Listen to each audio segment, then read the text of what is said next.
Well, hello there, dear listeners, and welcome back on a journey around the world in 80 days.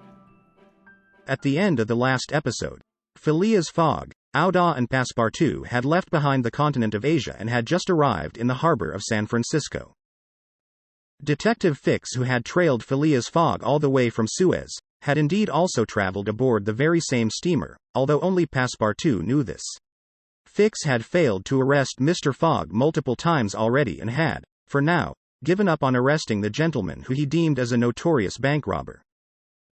Instead, Mr. Fix had reasoned that his best bet would be to ensure that Mr. Fogg reached England safely and with the best possible speed. There he could be lawfully arrested and prosecuted.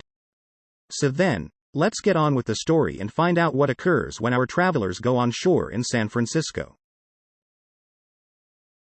Chapter 25. In which a slight glimpse is had of San Francisco. It was 7 in the morning when Mr. Fogg, Towle, and Passepartout set foot upon the American continent, if this name can be given to the floating quay upon which they disembarked. These quays, rising and falling with the tide, thus facilitate the loading and unloading of vessels. Alongside them were clippers of all sizes, steamers of all nationalities, and the steamboats, with several decks rising one above the other, which ply on the Sacramento and its tributaries. There were also heaped up the products of a commerce which extends to Mexico, Chile, Peru, Brazil, Europe, Asia, and all the Pacific Islands. Passepartout, in his joy on reaching at last the American continent, thought he would manifest it by executing a perilous vault in fine style. But, tumbling upon some worm-eaten planks, he fell through them. Put out of countenance by the manner in which he thus set foot upon the New World, he uttered a loud cry, which so frightened the innumerable cormorants and pelicans that are always perched upon these movable quays, that they flew noisily away. Mr. Fogg, on reaching shore, proceeded to find out at what hour the first train left for New York, and learned that this was at 6 o'clock p.m. He had, therefore, an entire day to spend in the Californian capital. Taking a carriage at a charge of $3, he and Towle entered it, while Passepartout mounted the box beside the driver, and they set out for the International Hotel. From his exalted position, Passepartout observed with much curiosity the wide streets, the low, evenly ranged houses, the Anglo-Saxon Gothic churches, the great docks, the palatial wooden and brick warehouses, the numerous conveyances, omnibuses, horse cars, and upon the sidewalks, not only Americans and Europeans, but Chinese and Indians. Passepartout was surprised at all he saw. San Francisco was no longer the legendary city of 1849, a city of banditti, assassins, and incendiaries, who had flocked hither in crowds in pursuit of plunder. A paradise of outlaws, where they gambled with gold dust, a revolver in one hand and a bowie knife in the other. It was now a great commercial emporium. The lofty tower of its city hall overlooked the whole panorama of the streets and avenues, which cut each other at right angles, and in the midst of which appeared pleasant, verdant squares, while beyond appeared the Chinese quarter, seemingly imported from the Celestial Empire in a toy box.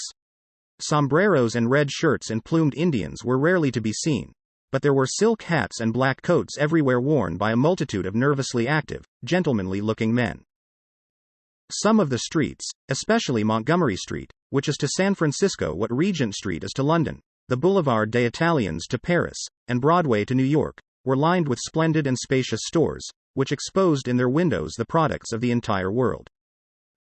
When Passepartout reached the International Hotel, it did not seem to him as if he had left England at all. The ground floor of the hotel was occupied by a large bar, a sort of restaurant freely open to all passers-by, who might partake of dried beef, oyster soup, biscuits, and cheese, without taking out their purses. Payment was made only for the ale, porter, or sherry which was drunk. This seemed very American to Passepartout. The hotel refreshment rooms were comfortable, and Mr. Fogg and Towle, installing themselves at a table, were abundantly served on diminutive plates by the servants. After breakfast, Mr. Fogg, accompanied by Towle, started for the English consulate to have his passport visit.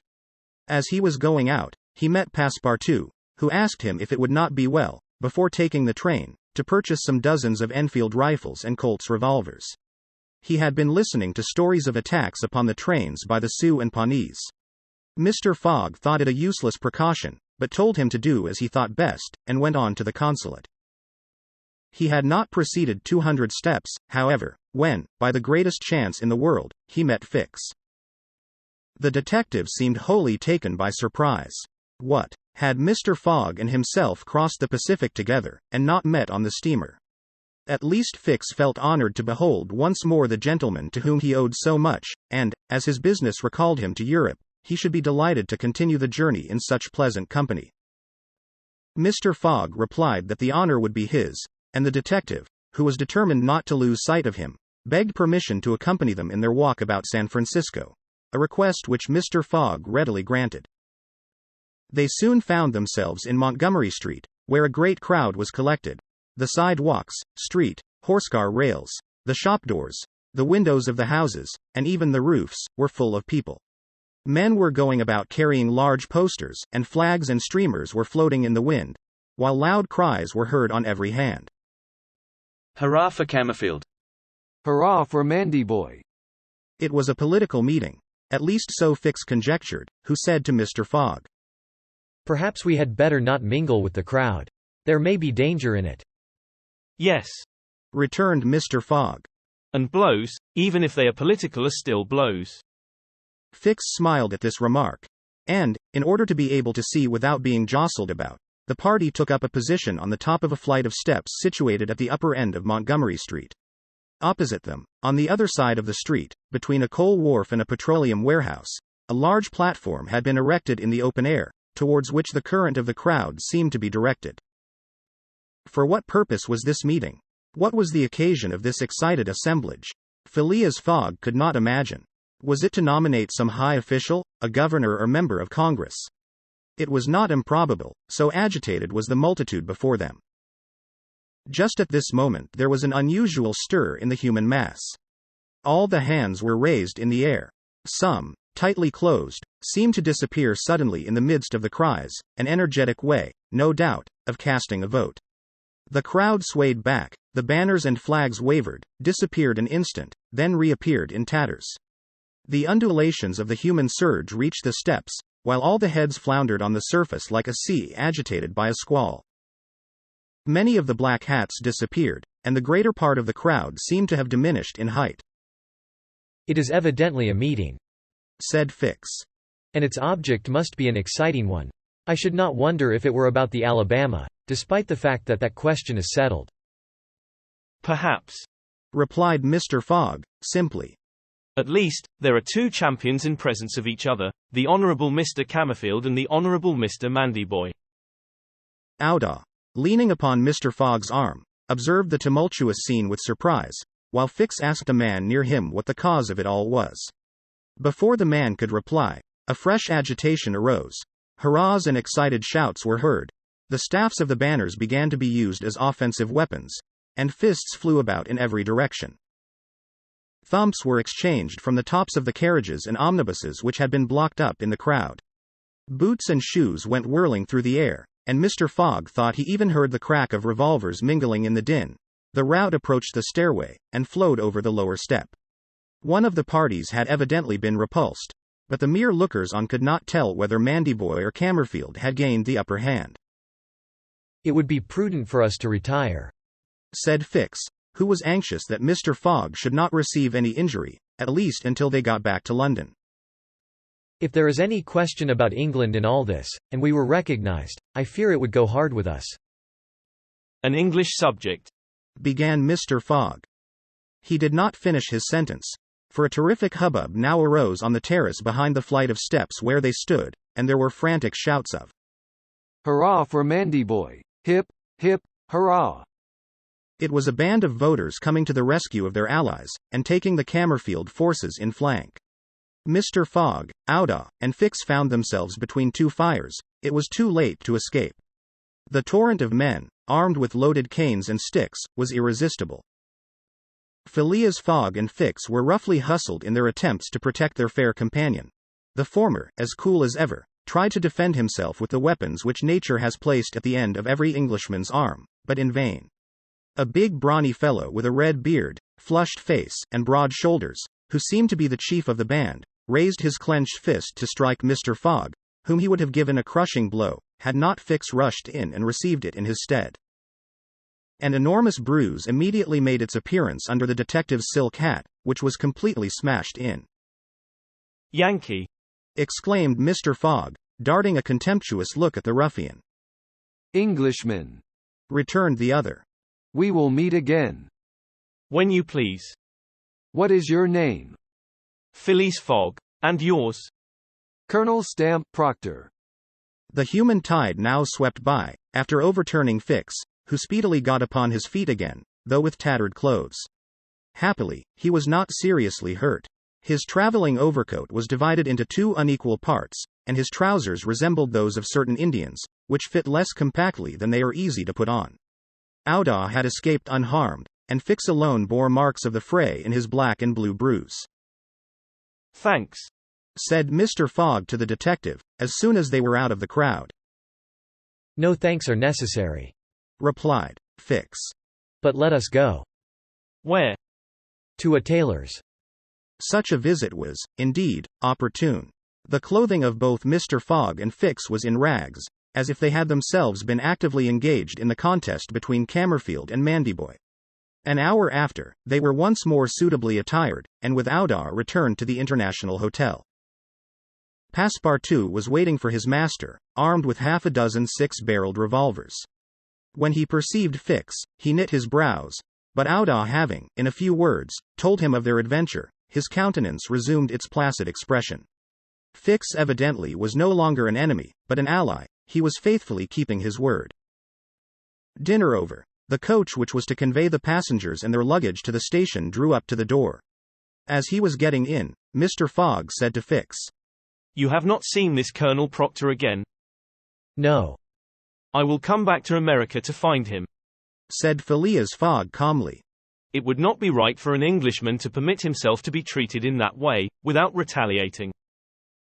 The detective smiled, but did not reply.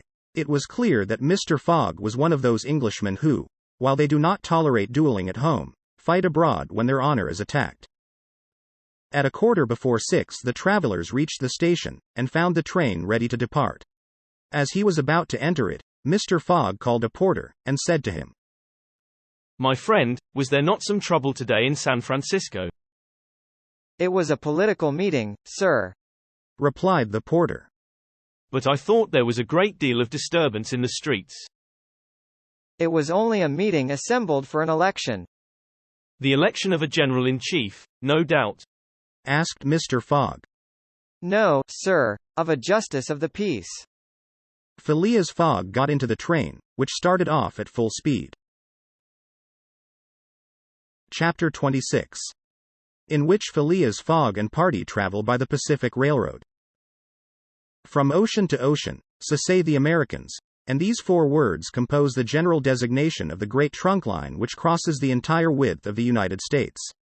The Pacific Railroad is, however, really divided into two distinct lines: the Central Pacific, between San Francisco and Ogden, and the Union Pacific, between Ogden and Omaha. 5 main lines connect Omaha with New York. New York and San Francisco are thus united by an uninterrupted metal ribbon, which measures no less than 3,786 miles. Between Omaha and the Pacific, the railway crosses a territory which is still infested by Indians and wild beasts, and a large tract which the Mormons, after they were driven from Illinois in 1845, began to colonize. The journey from New York to San Francisco consumed, formerly, under the most favorable conditions, at least 6 months. It is now accomplished in 7 days. It was in 1862 that, in spite of the Southern members of Congress, who wished a more southerly route, it was decided to lay the road between the 41st and 42nd parallels. President Lincoln himself fixed the end of the line at Omaha, in Nebraska. The work was at once commenced, and pursued with true American energy, nor did the rapidity with which it went on injuriously affect its good execution. The road grew, on the prairies, 1.5 miles a day. A locomotive, running on the rails laid down the evening before, brought the rails to be laid on the morrow, and advanced upon them as fast as they were put in position. The Pacific Railroad is joined by several branches in Iowa, Kansas, Colorado, and Oregon. On leaving Omaha, it passes along the left bank of the Platte River as far as the junction of its northern branch, follows its southern branch, crosses the Laramie Territory and the Wasatch Mountains, turns the Great Salt Lake, and reaches Salt Lake City, the Mormon capital, plunges into the Tuya Valley, across the American desert, Cedar and Humboldt Mountains, the Sierra Nevada, and descends, via Sacramento, to the Pacific, its grade, even on the Rocky Mountains, never exceeding 112 feet to the mile. Such was the road to be traversed in 7 days, which would enable Phileas Fogg, at least, so he hoped, to take the Atlantic steamer at New York on the 11th for Liverpool. The car which he occupied was a sort of long omnibus on 8 wheels, and with no compartments in the interior. It was supplied with 2 rows of seats, perpendicular to the direction of the train on either side of an aisle which conducted to the front and rear platforms. These platforms were found throughout the train, and the passengers were able to pass from one end of the train to the other. It was supplied with saloon cars, balcony cars, restaurants, and smoking cars. Theater cars alone were wanting, and they will have these someday. Book and news dealers, sellers of edibles, drinkables, and cigars, who seemed to have plenty of customers, were continually circulating in the aisles. The train left Oakland Station at 6 o'clock. It was already night, cold and cheerless, the heavens being overcast with clouds which seemed to threaten snow. The train did not proceed rapidly. Counting the stoppages, it did not run more than 20 miles an hour, which was a sufficient speed, however, to enable it to reach Omaha within its designated time. There was but little conversation in the car, and soon many of the passengers were overcome with sleep. Passepartout found himself beside the detective, but he did not talk to him. After recent events, their relations with each other had grown somewhat cold. There could no longer be mutual sympathy or intimacy between them. Fix's manner had not changed, but Passepartout was very reserved, and ready to strangle his former friend on the slightest provocation. Snow began to fall an hour after they started, a fine snow, however, which happily could not obstruct the train. Nothing could be seen from the windows but a vast, white sheet, against which the smoke of the locomotive had a grayish aspect. At 8 o'clock a steward entered the car and announced that the time for going to bed had arrived, and in a few minutes the car was transformed into a dormitory. The backs of the seats were thrown back, bedsteads carefully packed were rolled out by an ingenious system, berths were suddenly improvised, and each traveler had soon at his disposition a comfortable bed, protected from curious eyes by thick curtains. The sheets were clean and the pillows soft. It only remained to go to bed and sleep, which everybody did, while the train sped on across the state of California. The country between San Francisco and Sacramento is not very hilly. The Central Pacific, taking Sacramento for its starting point, extends eastward to meet the road from Omaha. The line from San Francisco to Sacramento runs in a northeasterly direction, along the American River, which empties into San Pablo Bay. The 120 miles between these cities were accomplished in 6 hours, and towards midnight, while fast asleep, the travelers passed through Sacramento, so that they saw nothing of that important place, the seat of the state government, with its fine quays, its broad streets, its noble hotels, squares, and churches. The train, on leaving Sacramento, and passing the Junction, Rocklin, Auburn, and Colfax, entered the range of the Sierra Nevada. Cisco was reached at 7 in the morning, and an hour later the dormitory was transformed into an ordinary car, and the travelers could observe the picturesque beauties of the mountain region through which they were steaming. The railway track wound in and out among the passes, now approaching the mountainsides, now suspended over precipices, avoiding abrupt angles by bold curves, plunging into narrow defiles, which seemed to have no outlet. The locomotive, its great funnel emitting a weird light, with its sharp bell, and its cow-catcher extended like a spur, mingled its shrieks and bellowings with the noise of torrents and cascades, and twined its smoke among the branches of the gigantic pines. There were few or no bridges or tunnels on the route. The railway turned around the sides of the mountains, and did not attempt to violate nature by taking the shortest cut from one point to another. The train entered the state of Nevada through the Carson Valley about 9 o'clock, going always northeasterly, and at midday reached Reno, where there was a delay of 20 minutes for breakfast. From this point the road, running along Humboldt River, passed northward for several miles by its banks. Then it turned eastward, and kept by the river until it reached the Humboldt Range, nearly at the extreme eastern limit of Nevada. Having breakfasted, Mr. Fogg and his companions resumed their places in the car, and observed the varied landscape which unfolded itself as they passed along the vast prairies, the mountains lining the horizon, and the creeks, with their frothy, foaming streams. Sometimes a great herd of buffaloes, massing together in the distance, seemed like a movable dam. These innumerable multitudes of ruminating beasts often form an insurmountable obstacle to the passage of the trains. Thousands of them have been seen passing over the track for hours together, in compact ranks.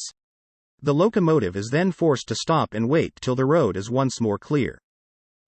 This happened, indeed, to the train in which Mr. Fogg was traveling.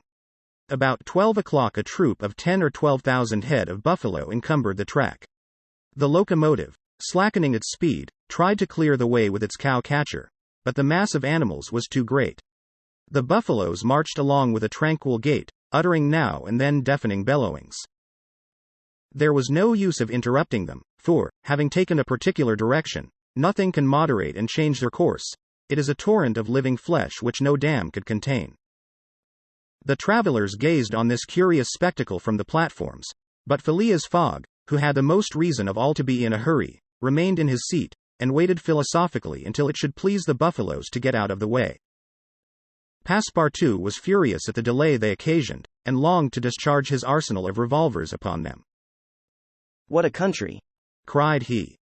"Mere cattle stop the trains, and go by in a procession, just as if they were not impeding travel. Parbleu, I should like to know if Mr. Fogg foresaw this mishap in his program. And here's an engineer who doesn't dare to run the locomotive into this herd of beasts." The engineer did not try to overcome the obstacle, and he was wise. He would have crushed the first buffaloes, no doubt, with the cow-catcher. But the locomotive, however powerful, would soon have been checked. The train would inevitably have been thrown off the track, and would then have been helpless. The best course was to wait patiently, and regain the lost time by greater speed when the obstacle was removed. The procession of buffaloes lasted 3 full hours, and it was night before the track was clear. The last ranks of the herd were now passing over the rails, while the first had already disappeared below the southern horizon. It was 8 o'clock when the train passed through the defiles of the Humboldt Range, and 9:30 when it penetrated Utah, the region of the Great Salt Lake, the singular colony of the Mormons. End of chapter 26. Well. Mr. Fix certainly seems to live up to his word, as to helping instead of hindering Mr. Fogg. And they should make a short work of the continental U.S. as there is a direct railway connection from San Francisco to New York. If you'd like to hear how the story continues, tune in next time when we'll continue our journey around the world.